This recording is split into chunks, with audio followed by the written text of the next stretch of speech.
Hello，大家好，歡迎大家嚟到香港教育大學幼兒教育學系舉辦嘅網上資源教學玩出學習力第5集。歡迎大家，我係梁慧文博士，歡迎各位。咁今日咧就同大家做一個咧網上嘅教學分享嚇。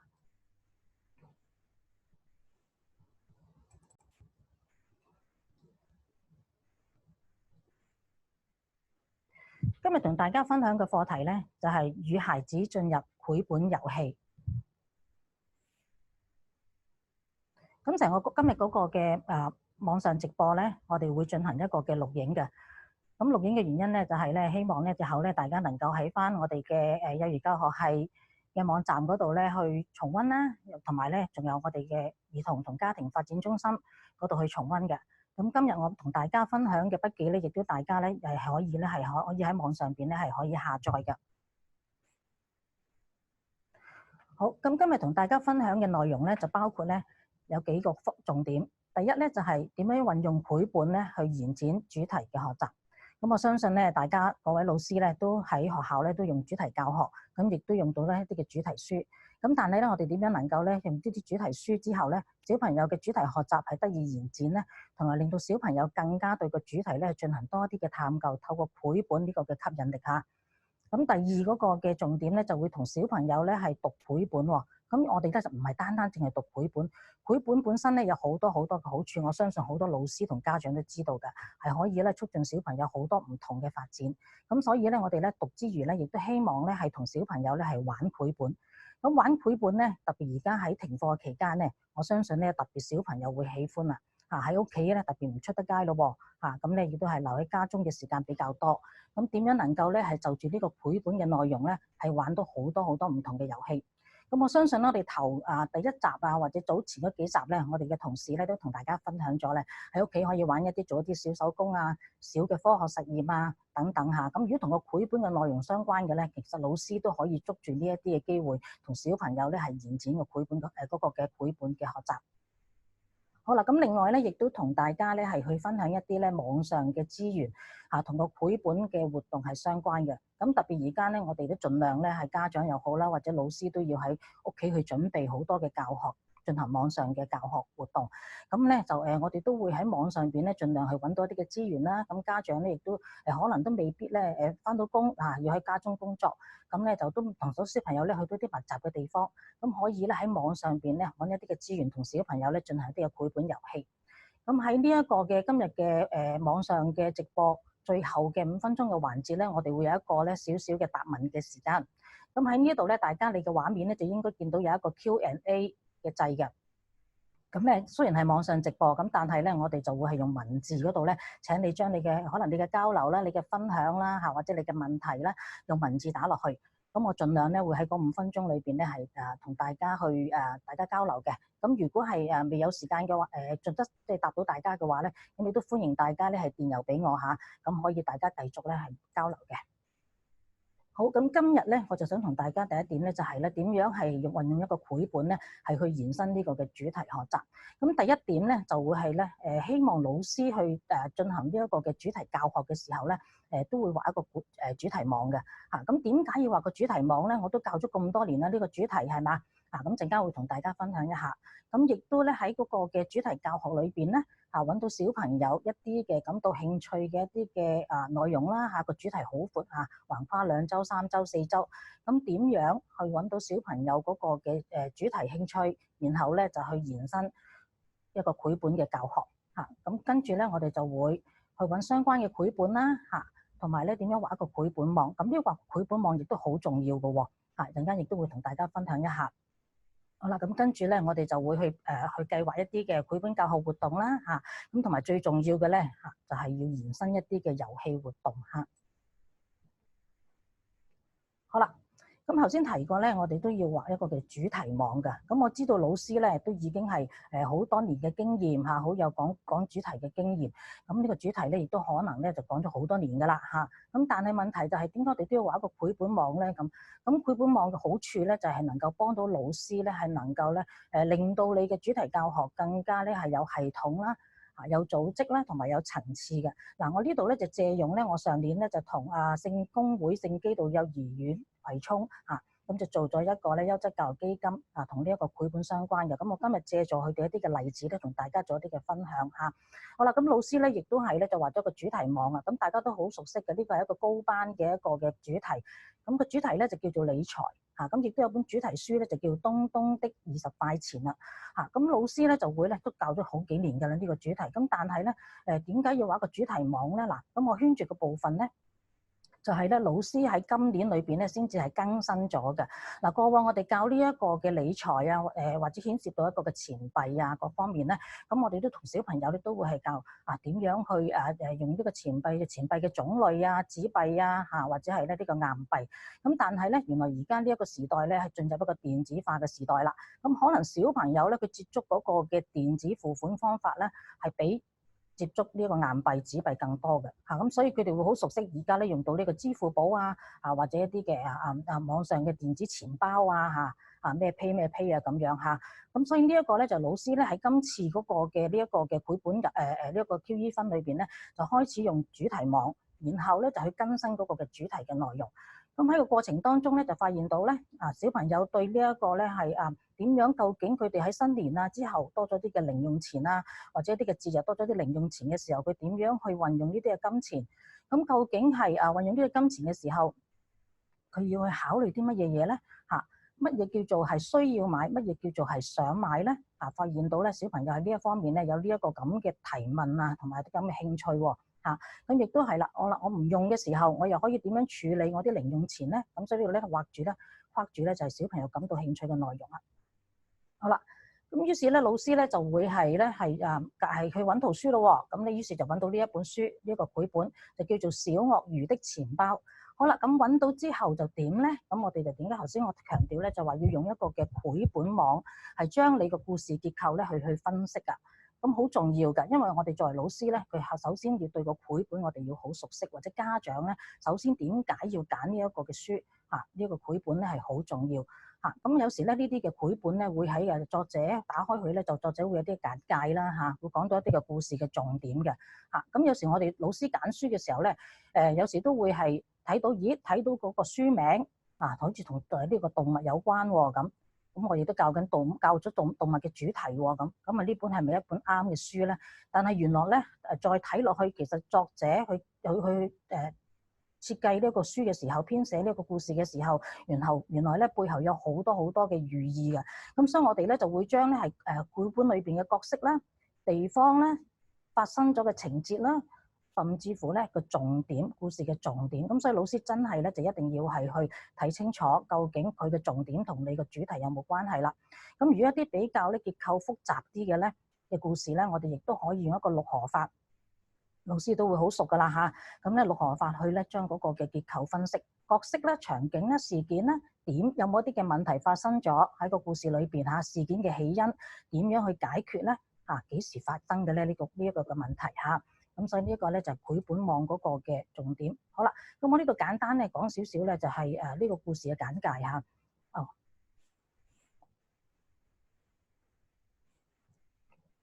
好，咁呢一個咧就係講到咧小鱷魚咧就去玩捉迷藏同其他嘅鱷魚朋友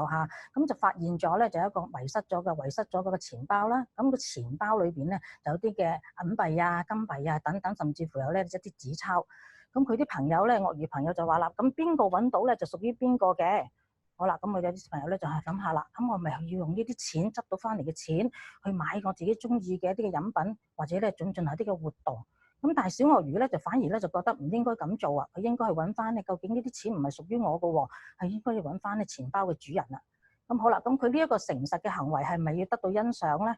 咁其實過程當中佢都可能咧牽涉到一啲嘅忍唔住一啲嘅誘惑等等點樣用呢啲嘅錢。咁其實咧呢個故事嘅重點係牽涉到一啲嘅美德啦、品格啦，同埋一啲嘅理財。咁所以你會睇到咧，我哋圈住咧就係咧有3個重點咧，係希望老師透過呢個繪本咧係延伸嗰個嘅主題學習。咁呢個咧就好比較細咁於是我就放大咗啦。咁老師咧就將地點喺嗰個繪本入邊發生嘅地方咁列低晒出嚟。咁呢啲嘅背景啦咁亦都有呢啲相關嘅情節啦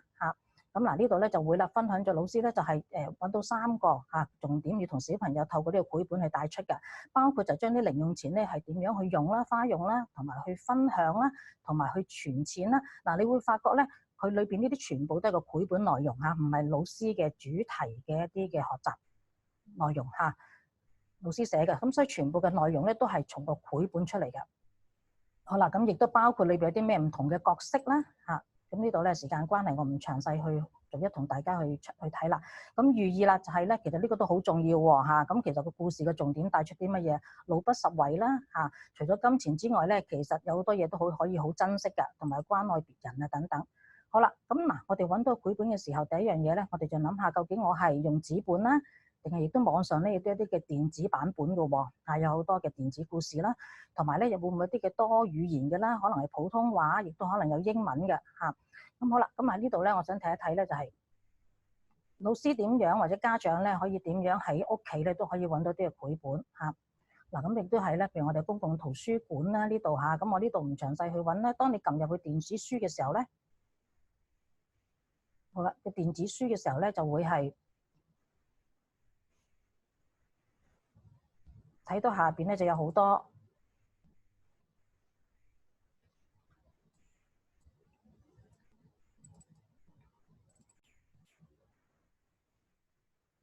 好多咧呢啲嘅電子嘅一啲嘅網上邊嘅一啲嘅資源嚇。OK，咁啊電子書嚇，咁呢度咧可以大家咧落翻去咧呢一個親子讀書啊、親子童書啊等等嚇。嗱，咁呢度咧就大家唔需要擔心，因為咧我亦都係將我嘅筆記會放喺咧嘅網上面，大家可以下載。到時你下載咗之後咧，一 click 入去咧就可以睇到噶啦嚇。咁呢度咧亦都有一個嘅另外一個嘅網站啦，係都有一啲嘅電子書啦嚇，或者網上嘅一啲嘅資源啦嚇，兒童嘅閱讀城香港嘅閱讀城啦嚇。咁甚至乎我知道有啲學校咧都用咗一啲嘅教育平台啦嚇。咁上邊咧都可以有好多嘅，唔單單淨係有故事聽嘅嚇，咁亦都有好多咧一啲嘅校本嘅課程，甚至乎咧係可以咧將小朋友喺呢一個嘅繪本或者呢一啲嘅故事活動裏邊一啲嘅延伸嘅活動咧，係可以上載翻上去做分享嘅，或者做記錄嘅嚇。好啦。亦都係咧有啲好多隻小遊戲嚇，咁我希望老師亦都善用呢一啲嘅網上嘅資源咧，去設計你一啲嘅繪本活動咧，去吸引小朋友嘅。咁但係都係嗰樣啦，都要留意咧，就係嗰個嘅小朋友安全用電子熒幕嗰個嘅時間嘅嚇，咁亦都係要家長家長啦嚇，成人陪伴嘅。嗱，呢度亦都有啲嘅小故事大發現啦，或者一啲嘅其他嘅知識啊，咁樣幫小朋友進行啲嘅討論嚇。好啦，咁另外咧，我呢度就唔詳細特別去講咯噃嚇。好啦，咁另外咧就我哋揀故事嘅時候咧，就要留意小朋友嘅年齡特點啦。呢個大家老師或者家長都要留意嘅嚇。咁有啲書咧係適合比較細嘅小朋友啦，咁有啲書咧適合比較大嘅小朋友。我哋要根據翻咧佢嘅年齡發展階段，咁有冇一啲嘅咧係細嘅小朋友啱嘅咧，情節比較簡單嘅。咁大嘅小朋友咧，可能嘅情節比較咧有啲起伏啦嚇，有啲嘅緊張嘅地方嚇。我哋成日都講咧就話咧起承轉合嚇，定係個故事好平平淡淡咁樣嚇，冇乜探究嘅一啲嘅趣味咧咁。咁需唔需要用想像力嘅咧？好多幻想嘅咧，咁特別咧係有一啲嘅繪本咧，佢係冇文字嘅喎。咁所以係需要小朋友咧係一啲嘅幻想力，靠個圖咧睇個圖咧係去進行一啲嘅想像嚇。咁亦都會唔會有一啲嘅圖咧係比較畫得比較細緻嘅需要小朋友咧好多嘅觀察力咧係去透過觀察個圖畫咧係去理解個故事嘅內容。好啦，咁你嗰啲係有啲比較嘅內容多元化複雜一啲嘅嚇，咁大啲嘅小朋友就會啱啦。好啦，咁最重要同小朋友嘅生活經驗咧係相關啦，同埋佢能夠係聯繫到個主題啊。好啦，咁另外咧，我哋話明呢個係個繪本啊嘛，咁頭先都提過咧，呢個繪本咧係可以冇文字嘅喎，咁所以係完完全全咧係靠嗰個嘅畫師，靠個點樣能夠傳遞到咧個作者佢嗰個嘅繪本嘅寓意。咁所以呢度咧就係個圖像要豐富啦，顏色吸引啦等等嚇。好啦，咁最好咧，如果簡單啲咧，就揀一啲嘅獲獎嘅繪本嚇。咁佢得獎嘅原因咧，都會喺網上邊咧都有一啲介紹㗎。好啦，咁我哋點樣能夠咧係好生動咁樣去講故事咧？特別而家好多老師咧都會做一啲嘅網上講故事喎嚇。咁咧大家都明白咧，就係比較單向嘅喺網上講嚇，同現場咧喺課室入邊講故事咧係比較多互動嘅。咁我哋更加咧係需要更加生動嚇。好啦，咁我哋要生動之餘咧，首先咧就一定要咧，我哋對嗰個故事要熟悉啊。好啦，咁我哋咧老師咧就要睇翻究竟個背景啦嚇。頭先我哋畫咗個故事網係咪啊？個繪本網嚇，咁喺裏邊當中咧就係個背景啊、主角啊、個情節嚇，咁要掌握得好好啦。咁同埋最重要嘅咧就係個畫師點樣能夠去透過佢個繪畫咧，嗰個主角嘅性格特徵啊嚇，同埋個情緒，而情緒咧好可能就因應咧嗰個嘅情節而係有啲嘅變化喎。咁呢啲都係同小朋友咧去留意下，引導小朋友留意嘅地方。咁另外咧就係都要一啲嘅情節嘅發展嘅前因後果嚇，譬如呢一個咧係玩具診所開咗門啦，咁開門之後發生啲咩事咧？弟弟啊，呢張氈係我㗎，咁究竟發生咗啲咩事咧？咁亦都留意咧，就係裏邊有冇啲嘅重點圖畫啦嚇，譬如話個畫師特別咧係去誇張嘅嚇，你小朋友留意嘅。咁入邊有冇啲嘅文字嚇係需要重複嘅，係令到小朋友係特別留意嘅咧咁嚇，或者有冇啲嘅兒童嘅文學嘅元素咧？好啦，咁點樣能夠令到嗰個繪本咧更加生動啊？咁我哋真係咧要做少少一啲嘅準備喎嚇。咁除咗咧講故事嘅時候，我哋要留意啦嚇變化嘅聲線啊。咁特別咧，可能個繪本入邊有幾個角色啦。咁如果係有唔同嘅角色，咁老師點樣去演繹咧？講故事嘅時候嚇，咁令到咧係小朋友聽個故事嘅時候咧，知道而家係邊一個嘅主角講緊嘢啦嚇。好啦，咁面部表情咧、肢體動作啦，咁都需要咧係同嗰個嘅故事內容係相關啦嚇。咁特別係個情緒嘅變化啦，咁相信呢啲老師都掌握得好好噶啦嚇。咁唯獨是咧，都我想分享嘅咧，而家我哋都好多時咧都會係喺如果係真係網上嘅時候咧，我哋或者係現場都可以嘅，都加啲嘅背景音樂嚇，咁令到小朋友咧就更加係能夠投入到咧嗰個嘅繪本嘅情景。好啦。咁亦都可能咧，我哋會做一啲嘅協作教學嘅。而家睇到好多老師都講故事嘅時候咧，都會同你嘅 partner 啦，同你另外嗰位老師一齊去講嘅嚇。咁大家個協作，咁喺屋企咧，咁亦都可以咧，唔同嘅成人啦，爸爸媽媽一齊講啦，爺爺嫲嫲啊、祖父母啊等等都可以，兄弟姊妹啊咁樣嚇。咁好啦，咁令個故事咧能夠動起嚟咧，我哋就要有啲嘅小道具喎。咁好啦，譬如啲嘅手偶啦咁除咗呢啲咧，咁咧好簡單一啲手偶啦咁亦都可以同小朋友咧或者自己老師就先自己製作咗啲嘅紙偶去吸引小朋友先咁亦都可以用啲嘅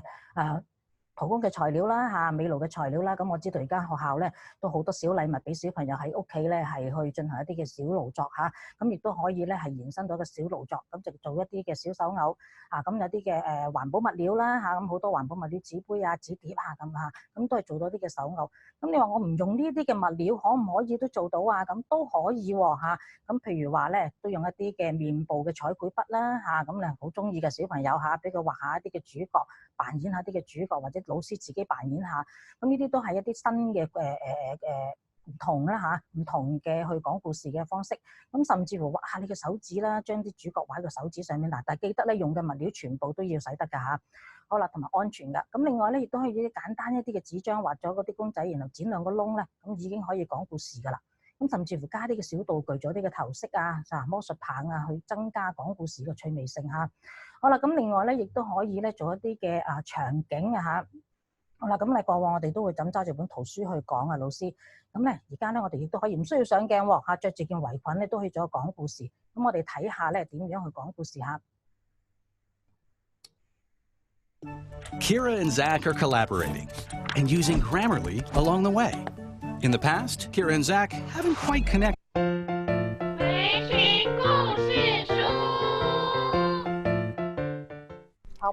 Hello， 大家好，我是珍珍姐姐。珍珍姐姐今天围裙跟大家说故事哦。今天我们要說的故事就是小紅帽。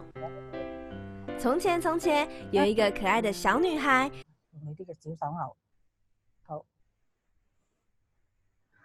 好啦，咁另外咧亦都可以做一個嘅環保紙，用一啲嘅環保紙盒啦。咁做第一集咧，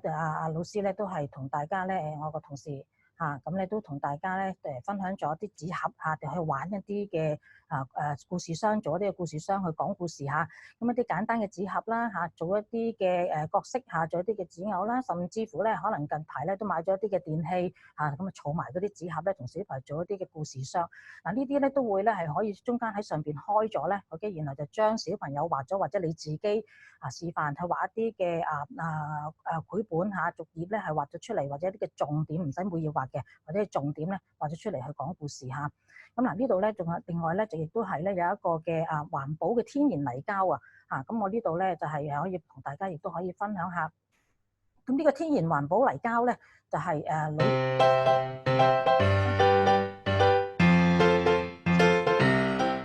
今日咧教大家做一啲天然嘅泥膠，材料咧分別有啲麵粉啦、鹽、食用油、一啲食用嘅色素同埋少量嘅水。咁咧，我哋首先咧就攞啲麵粉，關係啦嚇。咁大家亦都可以咧喺我個 PowerPoint 嗰度咧就 click 入去就可以睇到點樣做啲天然泥膠。咁另外咧亦都可以做一啲嘅絨布啦嚇，絨布做啲嘅角色啦嚇。咁然後咧就係簡單地去講一啲嘅故事。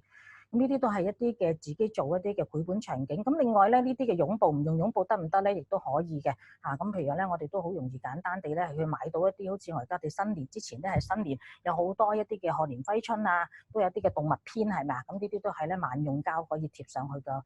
牆身啊，或者頭先嗰個嘅膠上面係用嘅。去講故事㗎。好啦，咁而家我哋進入去咧，就準備好之後咧，進入去講故事咯喎嚇。咁講故事咧，繪本活動咧有幾個部分嘅嚇，有閱讀啦、編寫啦嚇、講述啦同埋扮演喎。好。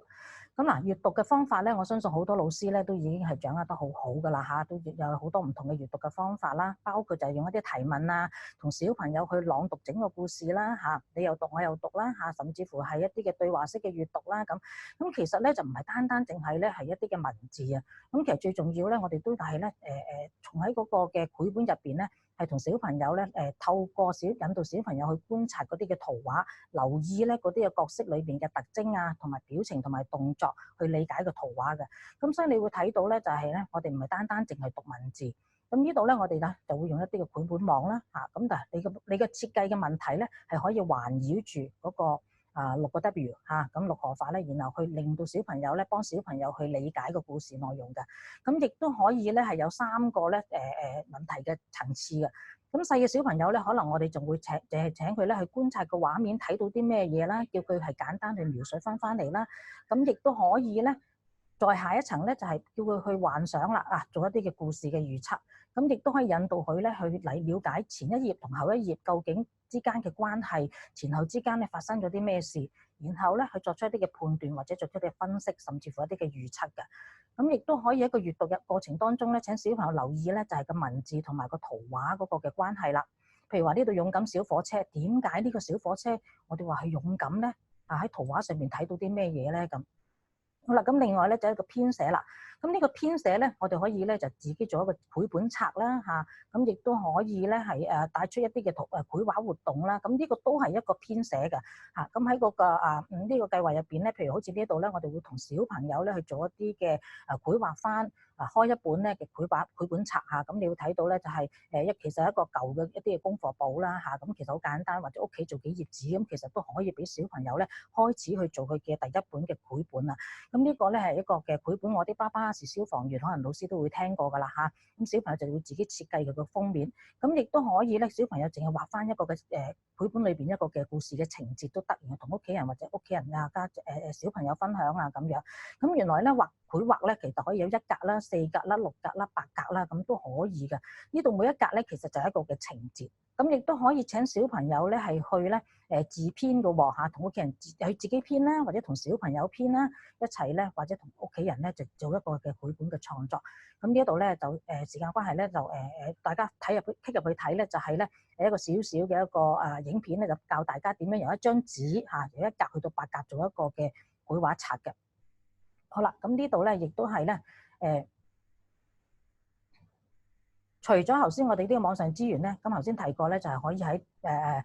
做一啲嘅利用一啲嘅網上嘅一啲嘅 website 啦，或者一啲嘅 apps 啦嚇。咁嗱呢度又會有幾個 website 咧同大家係去介紹嘅。咁咧有啲簡單嘅 app 嘅嚇，咁有時家長會覺得小朋友可能咧有啲唔係好中意畫嘅咁咧或者家長亦都唔係好中意畫嘅或者唔係好想畫啦，唔夠時間，咁其實都可以用呢啲 app 咧係可以咧好簡單地將佢喺個 app 上邊咧有一啲嘅圖畫或者甚至乎啲嘅影片咧，然後俾小朋友做佢自己第一個電子嘅故事嘅嚇。咁呢度咧亦都係啦，你會睇到啦嚇，唔同嘅製式都有啦，繪本館啊，咁都可以放入去俾小朋友咧一齊去做一啲嘅自製繪本。好啦，咁都係一樣啦，都要留意翻咧係希望我哋嘅小朋友咧係安全使用螢幕時間。好啦，咁同埋咧嗰個嘅要大人一齊做啦。好啦，咁另外咧就同小朋友咧做完之後咧，俾佢去講翻嚇。今次咧就係成人啦，或者係小朋友咧，就將講故事咧就交俾小朋友，你係一個聆聽者嘅角色嚇，咁聽下佢講嚇，唔需要佢真係要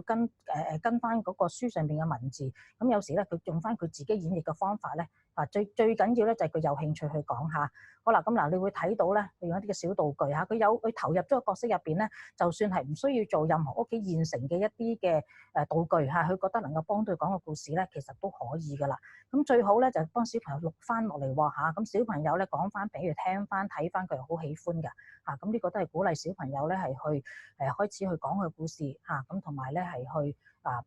做一啲嘅創作添。好啦，咁嗱另外咧就開始演個故事啦。咁你最後咧就可以同屋企人一齊演啦，或者同老師一齊演啦嚇，咁同埋都或者個同學一齊去演嘅。咁其實以扮演嗰個嘅目的咧，就係希望能夠咧小朋友能夠將嗰個故事咧係好深咁樣咧係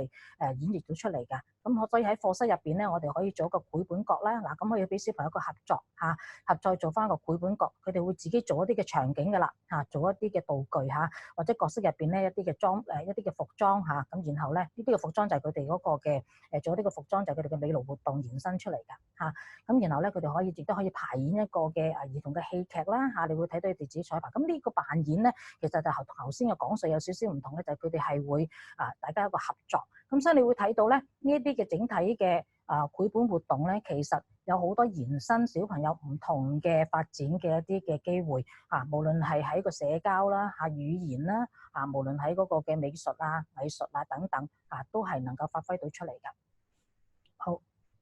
咁喺呢度咧就同大家分享咗咧幾個好簡單嘅繪本活動嘅步驟啦。咁喺呢度咧我都想希望介紹一下咧，就係頭先同大家舉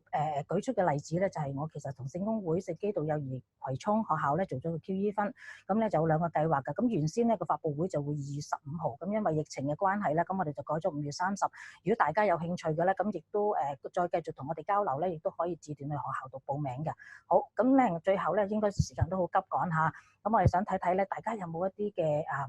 問題入咗嚟咧？好啦，咁可能老師咧都會比較繁忙下呢段時間。好，唔緊要。咁如果咧因為時間關係咧，我諗我哋都要咧今日個網上分享咧就去到呢一度啦。多謝大家嗰個嘅參與。咁如果日後有啲乜嘢嘅關於繪本教學，我都好歡迎大家咧再電郵俾我嚇，咁大家進行一個嘅交流嘅。多謝各位。